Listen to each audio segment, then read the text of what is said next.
तो बच्चों आपके सामने पहला प्रश्न है, उसका आंसर है 3। प्रश्न का आंसर लैक्टिक अम्ल।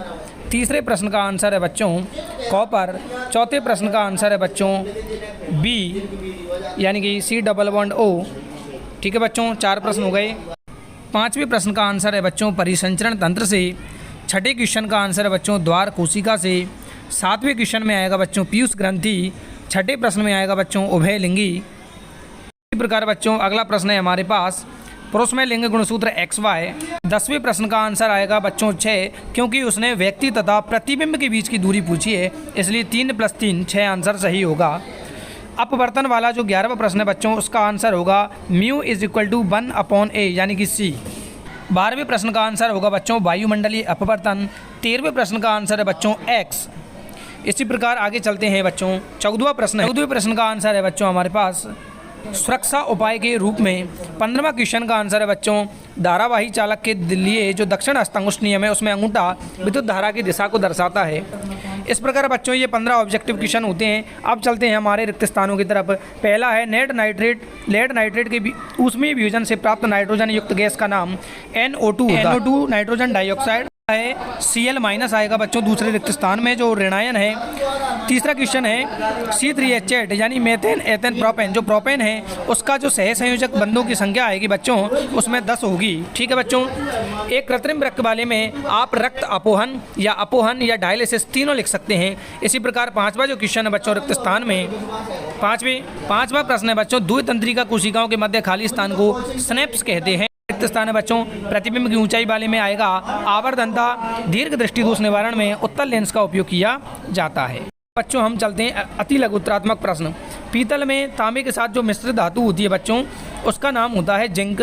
सल्फर, ब्रोमीन और आयोडीन में से जो द्रव धातु है बच्चों वो ब्रोमीन होती है। इसी प्रकार अगला प्रश्न है, इसमें इसका नाम बच्चों प्रोपाइन होगा क्योंकि एक ट्रिपल बॉन्ड है। रेजिन तथा गोंद जो पादप के वो भाग हैं जो जाइलम में संचित होते हैं। ठीक है बच्चों, आगे चलते हैं हम। मस्तिष्क का कौन सा भाग रक्तदाब, लार आना और बामन। तो बच्चों ये सब अनैच्छिक क्रियाएं जिसका नियंत्रण मेडुला ऑब्लोंगेटा करता है यानी कि मेडुला सही है। छठा क्वेश्चन है बच्चों छोटे के क्वेश्चनों में 2 जीवाणु जनित संक्रामक रोगों के नाम लिखो। तो आपको गोनोरिया और सिफिलिस लिखना है, आपको टाइफाइड वगैरह नहीं लिखना है क्योंकि वो हमारे सिलेबस में नहीं है। मेंडल के लक्षणों की वंशागति का जो नियम है बच्चों उसमें F2 पीढ़ी में प्राप्त पौधों के बौने पौधे जो हैं वो 25% या आप 1/4 या 1/4 लिख सकते हैं। तीनों ऑप्शन राइट होंगे बच्चों। गोलीय लेंस के लिए जो आप सूत्र लिखेंगे वो होगा 1/V - 1/U = 1/F। नेत्र का कौन सा भाग पुतली के साइज को नियंत्रित करता है। तो बच्चों इसका आंसर परितारिका यानी कि आयरिस सही है। पारितंत्र में उपभोक्ता का एक उदाहरण लिखिए। तो इसमें आप बच्चों कुछ भी लिख सकते हैं पादपों को छोड़कर। आपने कुत्ता, बिल्ली, मानव, शेर कुछ भी लिखा है तो वो सही होगा। सेक्शन बी की तरफ चलते हैं बच्चों। सेक्शन बी में पहला जो क्वेश्चन है उसमें X का नाम पूछा है। तो X का नाम है बच्चों, उसने X का रासायनिक सूत्र और नाम दोनों पूछा है। तो रासायनिक सूत्र तो होगा बच्चों NaCl और नाम होगा उसका सोडियम क्लोराइड। ठीक है बच्चों, ये हमारा चौथे का आंसर है। इसी प्रकार हम चलते हैं बच्चों 5वें प्रश्न की तरफ। 5वां प्रश्न है बच्चों धातुएं विद्युत की सुचालक होती हैं। उपरोक्त कथन के प्रयोगशाला परीक्षण के लिए प्रयुक्त व्यवस्थित उपकरण को चित्रित करना है। यानी आपको बैटरी, कुंजी, एमीटर, बल्ब और 2 सिरे खुले छोड़ने हैं बच्चों एक तार में, जिनके मध्य नाम देंगे आप A और B और उन दोनों सिरों को खुला छोड़ने के बाद उनका नामांकन करना है और चित्र के नीचे नाम लिखना है। ठीक है बच्चों, अब आगे चलते हैं बच्चों क्वेश्चन नंबर 6 की तरफ कि जो जल की उपस्थिति में मैले कपड़े पर साबुन लगाने पर कपड़ा साफ क्यों हो जाता है, इसका कारण लिखना है।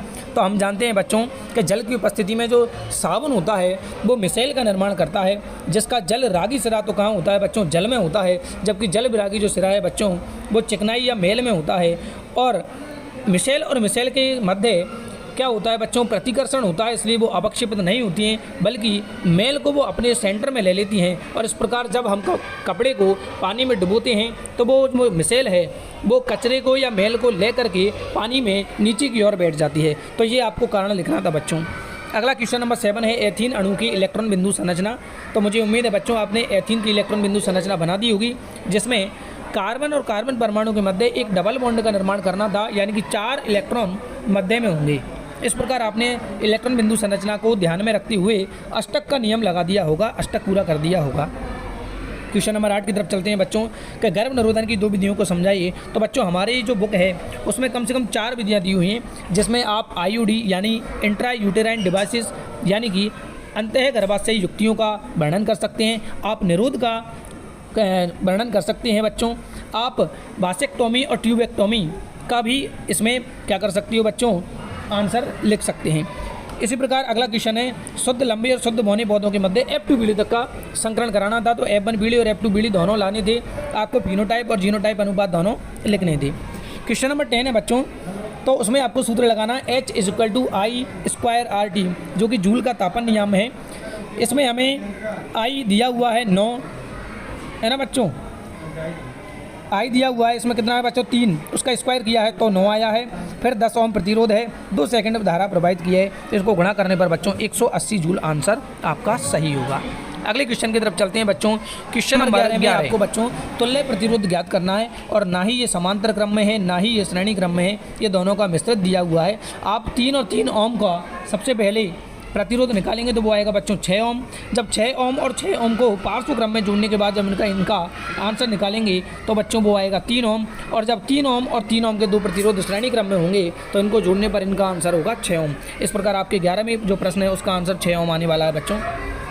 क्वेश्चन नंबर 12, किसी धारावाही परिनालिका के भीतर और उसके चारों ओर चुंबकीय क्षेत्र रेखाओं को प्रदर्शित करने के लिए चित्र बनाइए। तो आपने परिनालिका और उसके चारों ओर चुंबकीय क्षेत्र रेखाएं बनाई होंगी बच्चों, जो कि अपने N ध्रुव से S ध्रुव की ओर चलती हैं बाहर की ओर, तथा परिनालिका के अंदर S ध्रुव से चलती है N ध्रुव की ओर, और आपने परिनालिका के दोनों ओर चुंबकीय क्षेत्र रेखाएं बना दी होंगी, ऐसी मुझे उम्मीद है। क्वेश्चन नंबर 13 है, एक क्षण चुंबक के लिए चुंबकीय क्षेत्र रेखाओं का चित्र बनाइए। तो क्षण चुंबक में भी बच्चों N और S ध्रुव होते हैं, N ध्रुव से हम चुंबकीय रेखा को निकालते हैं और जो कि S ध्रुव की ओर आती है। तो इस प्रकार आपने चित्र बना दिया होगा। कचरा निपटान की समस्या को कम करने के 2 तरीके से भी शायद आपने दे दिए होंगे। आहार श्रृंखला के जो विभिन्न पोषक स्तरों का संक्षिप्त वर्णन करना था बच्चों। आप T1 ट्रॉपिक लेवल 1 यानी पोषक स्तर 1, पोषक स्तर 2, पोषक स्तर 3 आदि का आपने वर्णन कर दिया होगा। नंबर 16 में पहला है बच्चों प्लास्टर ऑफ पेरिस का रासायनिक सूत्र। तो बच्चों हम जानते हैं CaSO4 half H2O plaster of Paris का सूत्र है। फिर है इसमें दूसरा प्रश्न कि जल मिलाने पर प्लास्टर ऑफ पेरिस कठोर क्यों हो जाता है। तो हम जानते हैं बच्चों जल मिलाने पर प्लास्टर ऑफ पेरिस में क्या होता है कि जल से क्रिया करके ये वापस कठोर हो जाता है, यानी कि जिप्सम का निर्माण करता है। और आपको इसकी रासायनिक समीकरण देनी थी, तो आपको लिखना था बच्चों CaSO4 हाफ H2O प्लस 1.5 अणु और लेने हैं आपको H2O के, और इस प्रकार आप निर्माण कर दोगे जिप्सम का, जिसका सूत्र होता है CaSO4.2H2O। ठीक बच्चों। अथवा वाला प्रश्न है बेकिंग सोडा का आपको रासायनिक नाम लिखना है। तो रासायनिक नाम सोडियम हाइड्रोजन कार्बोनेट होता है। केक मुलायम और स्पंजी हो जाते हैं क्योंकि बच्चों हम जानते हैं कि जब इसको गर्म किया जाता है तो इसमें जो बेकिंग सोडा है उसमें से CO2 गैस प्रवाहित होती है, जो कि बुलबुलों के रूप में होती है, और जब इसे गर्म करते हैं तो बुलबुले में से जो गैस होती है वो बाहर निकल जाती है और उसका स्थान पर क्या हो जाता है बच्चों, छेद हो जाता है ना। इसी कारण जो केक हैं वो स्पंजी और मुलायम होते हैं। इसकी रासायनिक समीकरण आपको लिखनी थी। ठीक है बच्चों।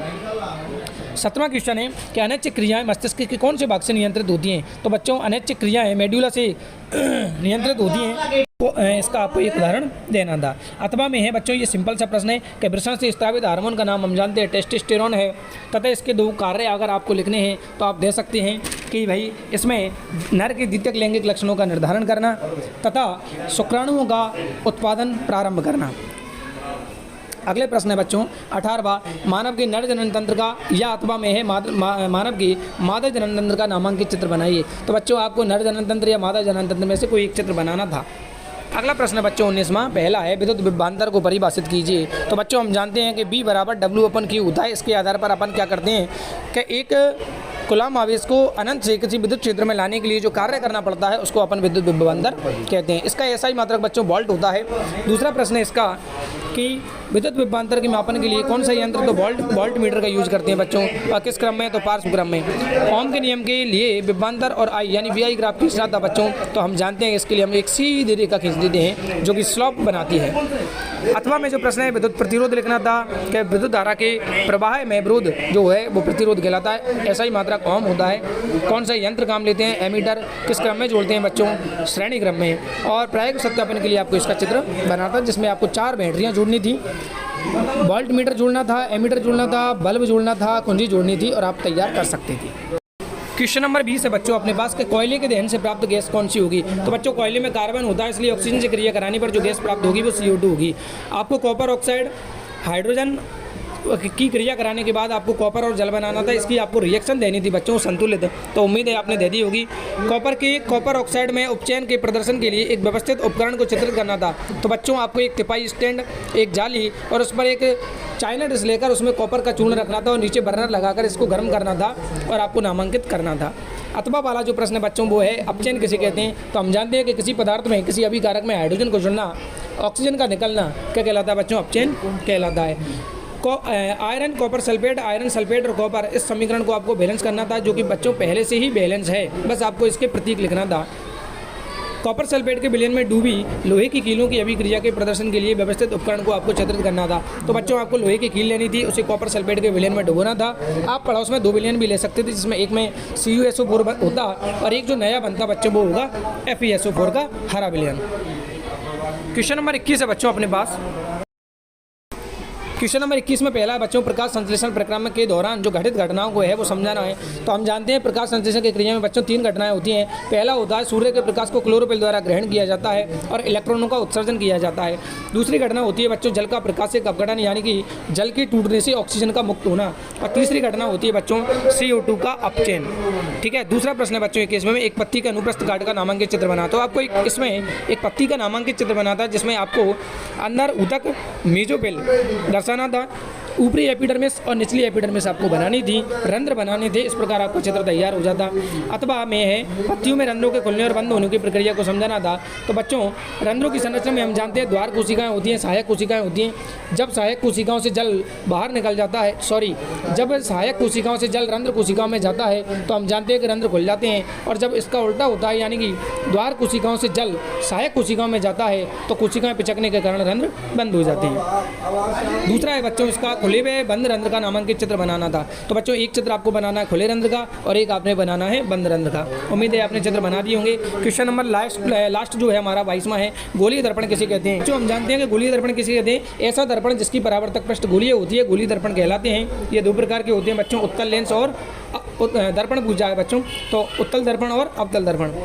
गोलीय दर्पण के लिए ध्रुव को परिभाषित करना था। तो बच्चों हम इसकी परिभाषा देंगे कि किसी गोलीय दर्पण का जो बीच वाला भाग होता है, मुख्य पॉइंट होता है जो कि परावर्तक पृष्ठ पर होता है, यानी कि उसको हम दर्पण का ध्रुव कहते हैं।